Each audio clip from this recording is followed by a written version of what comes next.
자, 이어서 바른 시각으로 보는 바른 경제 시간입니다. 한남대 글로벌 IT 경영학과 강신철 교수와 함께하겠습니다. 어서 오십시오, 교수님. 예, 안녕하세요. 예, 이 뭐 경제 전문가들에게 연초에 가장 어려운 질문이 올해 경제가 어떻게 될 것 같습니까? 이런 질문 아닙니까? 네, 이건 진짜 어려운 질문이죠. 점집에서 점 보는 거나 마찬가지다. 이게 경제 전문가들은 이렇게 하소연하던데, 예. 예, 오늘 좀 어려운 질문을 드려야 될 것 같습니다. 올해 경기 전망 어떻게 하세요, 교수님은? 그러니까 뭐 2020년이 이제 시작했으니까 예. 올해 경기가 어떻게 될 것인지 미리 내다보는 게 쉬운 일은 아닙니다. 예, 그러니까 솔직하게 말씀드리면 올해 경제는 그때 가봐야 알 수 있을 거고요. 예, 그것도 어렴풋이나 알 수 있을 겁니다.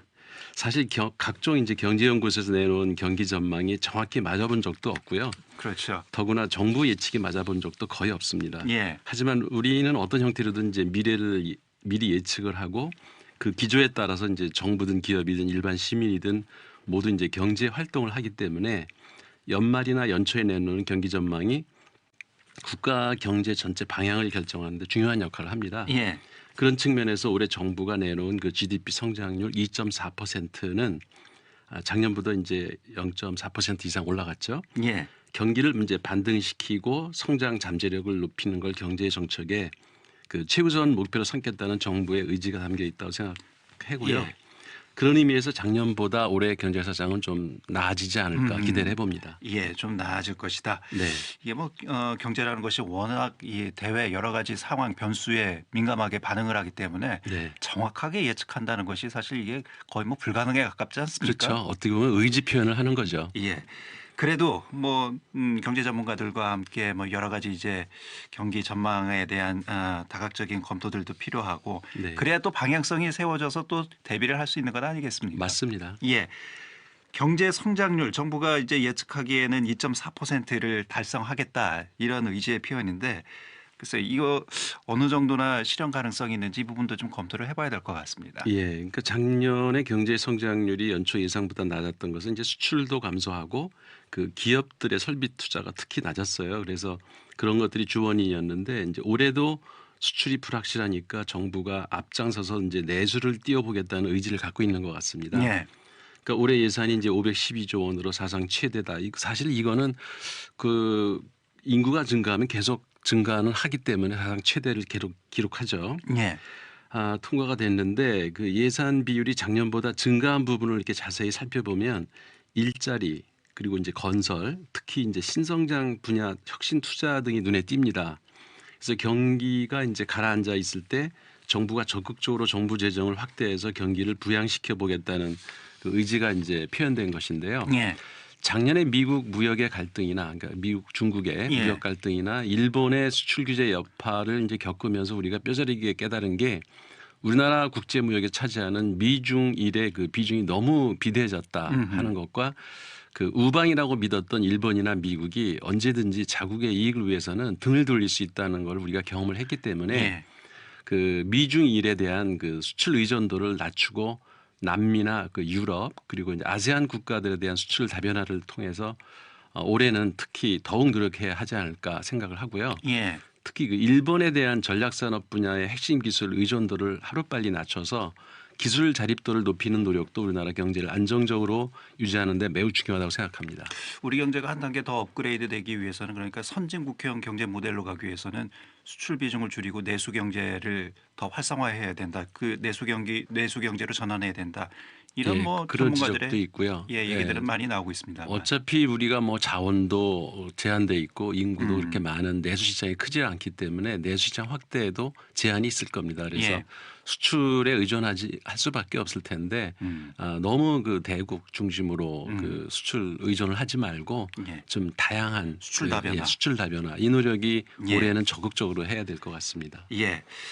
그 예산 그러니까 확대 재정과 관련해서 여전히 지금 논란이 되고 있습니다. 네. 뭐 경기가 어려우니까 당연히 정부 차원에서는 재정을 투입해서 경기 활성화를 하기 위한 노력을 해야 된다라는 것이 입장이지만 네. 뭐 야당에서는 뭐 포퓰리즘이다. 뭐 만성적인 또 재정의 건전성에 큰 위협을 가할 수 있다. 뭐 이런 네. 이제 여러 가지 뭐 비판의 목소리도 있고요. 이 부분은 어떻게 봐야 될까요? 그러니까 뭐 다른 선진국들에 비하면 일본이나 미국이 그 부채 비율이 높지 않습니까? 예. 그러니까 그런 전반적인 상황으로 뭐 아직은 우리가 양호하다고 하지만 그래도 이런 그 쓴소리는 귀담아 들어야 된다고 생각을 하고요. 예.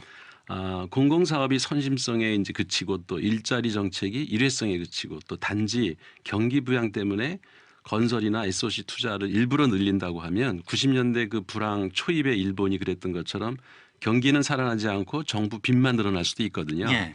그래서 실물 경기가 살아나기 위해서는 민간 부분이 움직여야 되는데요. 그걸 가늠할 그 중요한 지표가 이제 고용일 텐데 그 고용의 질이 좋아져야 내수도 살고 기업도 투자를 늘리게 됩니다. 예. 그런 면에서 현 정부의 소득 주도 성장 정책은 더 강력하고 지속적으로 펼쳐야 된다고 저는 생각을 합니다. 그 일자리 관련해서는 뭐 청년 일자리는 좀 계속해서 증가 추세에 있다. 뭐 이런 얘기가 들리고 있습니다만 이 40대 취업자 수, 이 40대는 이 경제에서도 이제 허리에 네. 속해 있는 그런 연령대이지 않습니까? 그렇죠.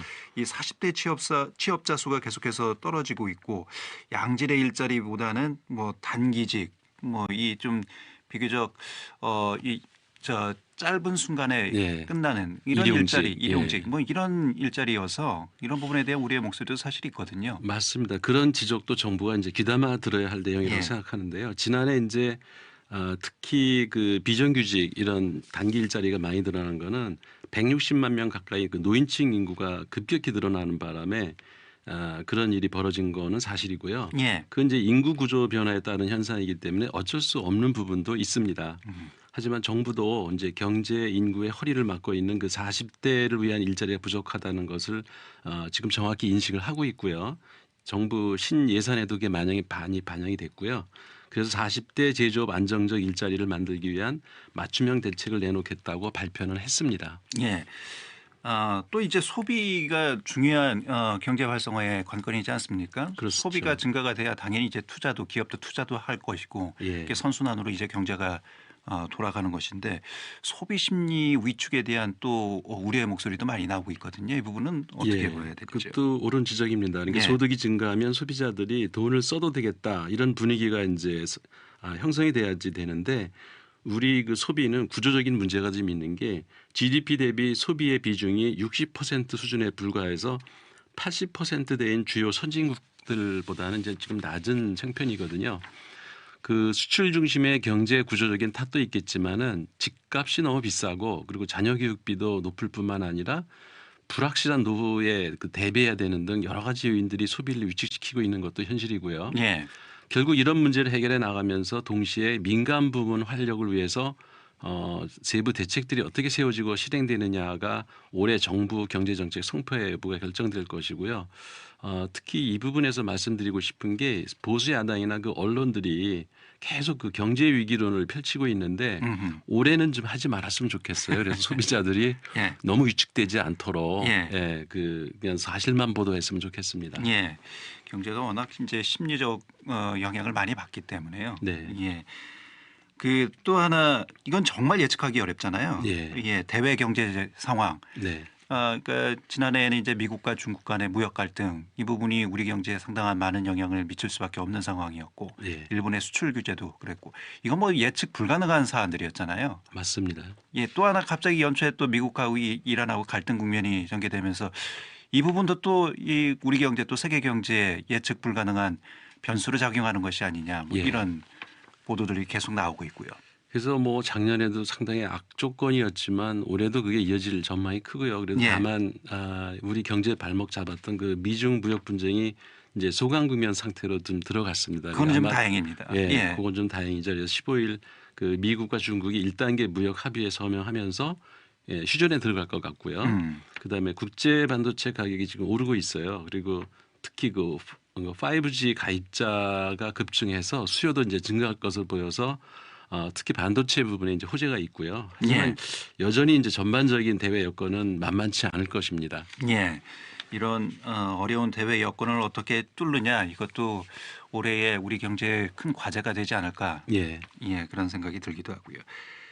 세계 경제 전망도 좀 해봐야 될 것 같습니다. 뭐 우리나라만 경제가 좋아질 수는 없잖아요. 예. 세계 경제 전반적인 흐름이 좀 개선이 돼야만 우리 경제도 좀 숨통을 트일 텐데 세계 경제 전망은 어떻게 예측이 되고 그 있나요? 전 세계적으로 보면은 이제 특히 신흥국을 중심으로 해서 완만히 회복세를 보이고 있고 2019년 전망치 대비 0.3% 포인트 높은 3.2% 성장을 예측하고 있습니다.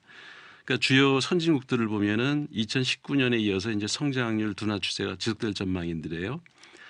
미국이 그 미역 분쟁이 이제 아직도 불확실하고 통화 정책이나 재정 정책이 계속 펴는에도 불구하고 경기 부양 효과가 점점 감소하는 하방 요인이 작용을 하면서 미군 경제 성장률을 2.0%로 낮추고 있고요. 예. 그다음에 유로 지역과 영국 여기도 또 이제 독일 경제가 이제 좀 그 경기가 둔화되는 게 장기화 되고 있고 그 통화 정책 관련 불확실성도 아직 존재하고 있고요.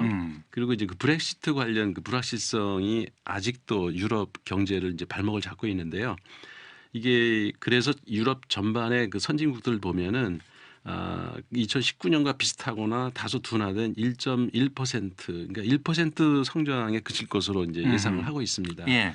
그리고 우리 가까운 일본은 이제 소비세율 인상에 겹쳐서 세계 경제 성장세 둔화 등 하방 요인이 또 거기도 작용을 해서 올해보다 더 낮춘 0.4% 성장 이게 마이너스 안 되는 게 다행이라고 할 정도로 성장률이 낮고요.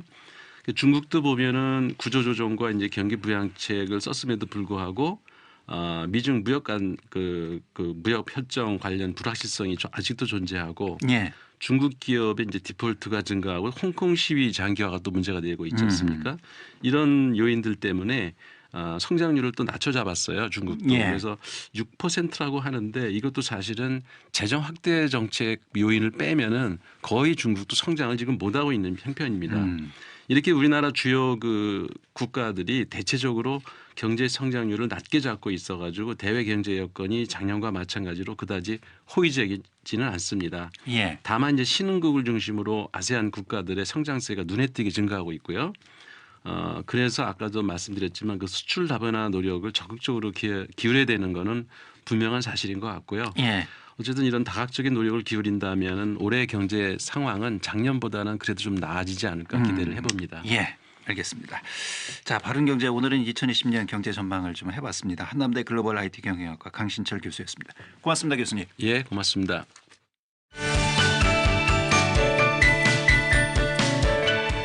여러분은 지금 김현선 아나운서가 진행하는 5시엔 대세남을 듣고 계십니다.